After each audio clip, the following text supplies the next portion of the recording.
आबाद करो बर्बाद करो सब तेरी रजा पर छोड़ दिया। तेरा हूं तुझको सौंप कर दिल दे के तकाजा कौन करे।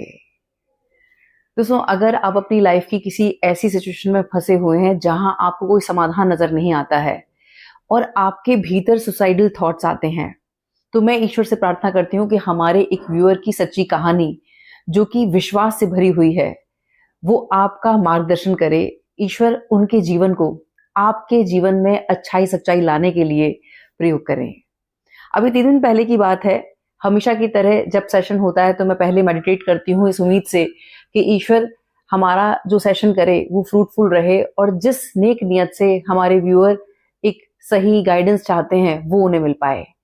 तो मैंने मेडिटेशन किया, सेशन स्टार्ट हुआ और मुझे लग रहा था कि हम किसी समस्या पे बात करेंगे, लेकिन ये अब तक का मेरा सबसे शानदार अनुभव था वन-ऑन-वन सेशन का। उसमें हुआ ये कि हमारे व्यूअर जो हैं उन्होंने बोला कि मैम, मैं आपका तहे दिल से आभारी हूं कि आप इस चैनल के माध्यम से बहुत अच्छा काम कर रही हैं। अभी बीते दिनों मैंने अपने लाइफ के कुछ बहुत इंपॉर्टेंट डिसीजंस लिए हैं, वो इसी चैनल के माध्यम से मुझे मिले हैं। उन्होंने बताया कि हमारे एक व्यूअर हैं जो कि टीचर हैं और एक बहुत होनहार स्टूडेंट भी हैं जो कि आरएएस की प्रिपरेशन कर रहे हैं। उन्होंने बताया कि मैंने उनकी कहानी जब सुनी थी तो मुझे एक क्लैरिटी मिली कि हाँ, मुझे फ्यूचर में क्या करना है। फिर उन्होंने अपनी कहानी शेयर करी और उन्होंने बताया कि तकरीबन 10 साल पहले मेरी शादी अरेंज मैरिज हुई थी। पहले दिन से ही मेरी वाइफ के साथ वो बॉन्ड जो मैं हमेशा से उम्मीद करता था वो नहीं बना। खैर, समय बीतता रहा, मुझे लगा कि समय के साथ वो बॉन्ड बनेगा। उसके बाद 2 साल बाद मुझे एक संतान की प्राप्ति हुई, मेरे बेटा हुआ। वाइफ के साथ मेरा तब भी बॉन्ड नहीं था, 2 साल बीत चुके थे, लेकिन मेरे बेटे के साथ मेरा बॉन्ड बहुत अच्छा था। उसके पैदा होने के बाद उसके सारे छोटे छोटे काम, नैपिक बदलना, उसे फीड कराना, उसे नहलाना, वो सारे काम मैं करता था। जब बच्चा थोड़ा बड़ा हुआ, उसके बाद जब वो स्कूल जाने लगा, फिर भी वो सारे काम मेरे ही थे। उसको तैयार करना, उसका होमवर्क कराना, उसका टिफिन बनाना, उसको स्कूल ड्रॉप करना, सब कुछ था। मेरे लिए अभी तक मेरी पूरी दुनिया मेरा बेटा ही था। मेरा उसके साथ इतना अच्छा बॉन्ड था। अब बोले कि इसके बाद भी मैं बहुत असमंजस में था। मैं सोचता था कि क्या मेरी पूरी जिंदगी मेरी वाइफ के साथ ऐसे ही कटेगी, क्योंकि वो फील ही नहीं होता था कि एक जो पति पत्नी के बीच एक जो रिश्ता होता है जिसमें प्रगाढ़ता होती है वो महसूस ही नहीं होती है। अच्छा, उन्होंने ये बताया कि जब बेटा 2 साल का हो चुका था और तब उनके जो रिलेशंस थे बहुत सारे लोगों के साथ थे शादी से पहले, वो धीरे धीरे करके मेरे सामने खुलने लगी। तो मैं और विचलित परेशान हो गया। ये बिल्कुल वो स्थिति थी कि देख के मक्खी निकलना। अब मैं उनके अतीत को स्वीकार नहीं कर पा रहा था और निर्णय इसलिए नहीं ले पा रहा था कि बच्चा बहुत छोटा था। तो मैं एक असमंजस्य की स्थिति में था। हम दोनों के बीच में झगड़े होते, लेकिन कोई समाधान नहीं होता, क्योंकि फिर वो अतीत की बातें थी। जब मैं इन बातों पे मैं झगड़ता तो जो उनके फादर और मदर थे लड़की के, वो मुझे डांट देते कि ये सब बातें अतीत की हैं, तुम गड़े मुर्दे उखाड़ते हो, इन सब चीजों को छोड़ो और नई जिंदगी को स्टार्ट करो। बोले कि मैंने बेटे के खातिर नया जीवन भी स्टार्ट करने की बहुत कोशिश करी, पर कुछ ऐसा था जो मुझे लगता था कि मुझसे हिडन है आज भी। अब मैं ये कंफ्यूज था कि ये क्या मेरे मन का भ्रम है कि ये जो शादी से पहले के ये इतने सारे रिलेशनशिप्स मेरे सामने आए हैं, क्या इस वजह से मैं वो बॉन्ड फील नहीं कर पा रहा हूँ, या जो संदेह मेरे मन में रहता है क्या ये उसका कारण है कि वाकई कुछ ऐसा है जो ईश्वर मुझे दिखाना चाहता है। अभी तक मेरी जो स्टेट थी वो बहुत कंफ्यूजन था मेरे दिमाग में। बोले उसके बाद उन्होंने बताया कि अब जब मेरा बेटा 6 साल का हो गया था, उसके बाद 2 साल पहले, अब उनका बेटा 8 साल का हो गया, तो उन्होंने बताया कि 2 साल पहले मुझे सौभाग्य मिला वृंदावन धाम जाने का। 8 दिन मैं वहां पर रहा और वो मेरे जीवन के सबसे खूबसूरत दिन थे। मैंने वहां ईश्वर से प्रार्थना करी, मैंने ठाकुर जी से प्रार्थना करी कि ठाकुर जी, जो मेरे लिए सत्य है, जो मेरे लिए सही है, आप मुझे उस राह पर लेके चलो। मैं जो संशय की स्थिति में हूँ उसमें क्लैरिटी हो, या तो मेरी वाइफ के साथ मेरा बहुत अच्छा बॉन्ड हो, और या फिर कुछ ऐसा है जो मुझसे हिडन है तो वो मेरे सामने आए।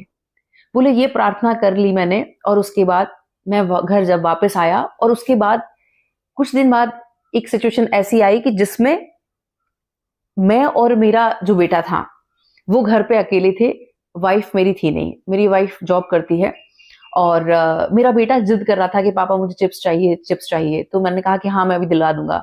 तो बोला कि नहीं, चिप्स घर पे ही है, लेकिन वो ऊपर एक बॉक्स है, मम्मा उसमें से निकाल के देती है, वहां तक मैं पहुंच नहीं पाऊंगा, मैं बॉक्स बता दूंगा, आप सिर्फ मुझे वहां से निकाल के दे दो।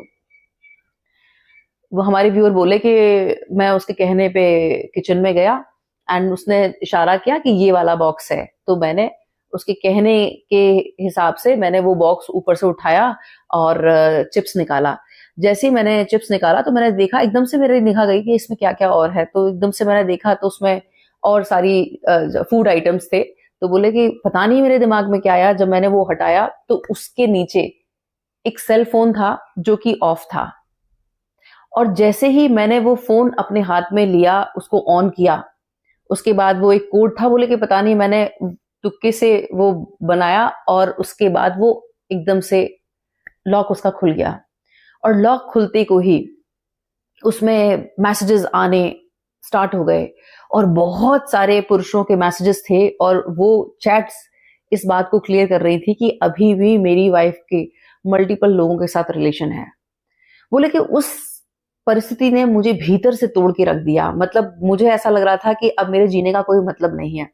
उसके बाद मैंने मेरी वाइफ से इस बारे में बात करनी चाहिए, तो बजाय उस बात के लिए शर्मिंदगी फील करने के, वो मुझ पे हावी होने लगी। तो मैं ये समझ गया था कि जब इंसान इतनी बेशर्माई ओढ़ ले कि उसे किसी भी तरह से शर्म नहीं आ रही है और वो मुझसे लड़ने को तैयार है, तो अब यहाँ पर कुछ भी अच्छा होने का कोई स्कोप नहीं है, वो मुझे क्लैरिटी मिल चुकी थी। पर बोले कि मैं इतना परेशान था कि मैं उन थॉट्स से अपने आप को निकाल नहीं पा रहा था। वो कांस्टेंट वो सारी चैट्स और वो सारी गंदी कॉन्वर्सेशन दिन रात मेरा सुकून हराम कर रही थी और उसके चलते मैंने 2 बार सुसाइड अटेम्प्ट किया।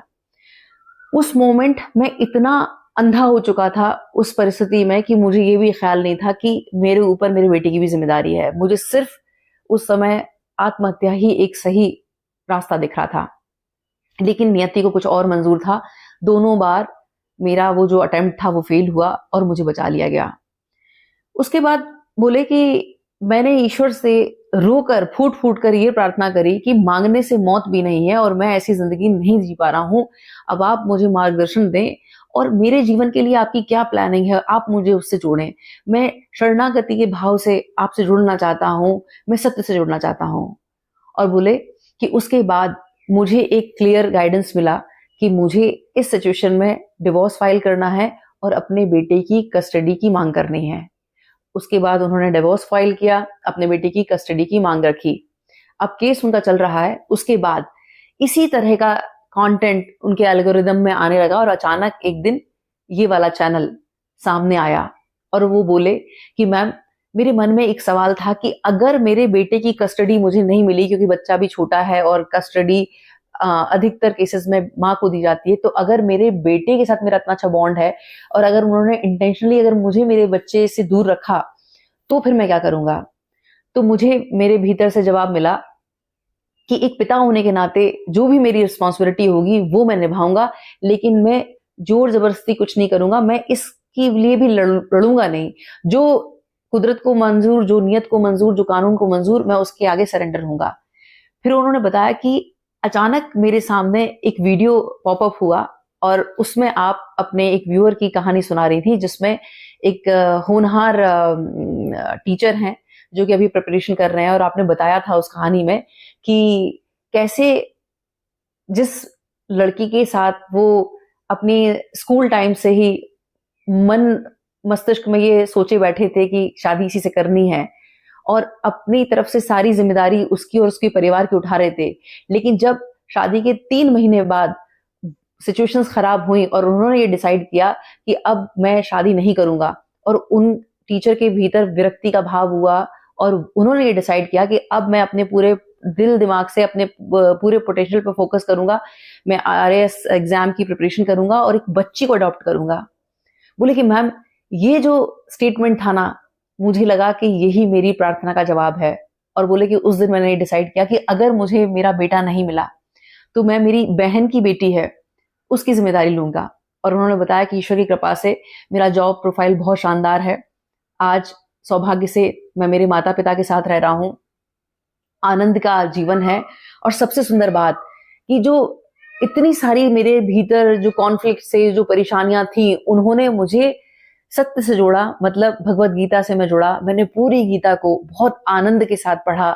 मेरे जो सारे डाउट्स थे वो मुझे एक एक करके क्लैरिटी के साथ मिलने लगे, और बोले कि मेरी लाइफ की सबसे बड़ी अचीवमेंट ये है कि वो जो कॉन्वर्सेशन जिन्होंने मेरे सुकून को तबाह कर रखा था, जिन पुरुषों को याद करके, वो टेक्स्ट चैट याद करके, मेरी वाइफ के रिप्लाईज याद करके मुझे लगता था कि मैं मर जाऊं, मार डालूं, उन लोगों को मुझे मारने का मन करता था, अपनी वाइफ को मर्डर करने का मन करता था।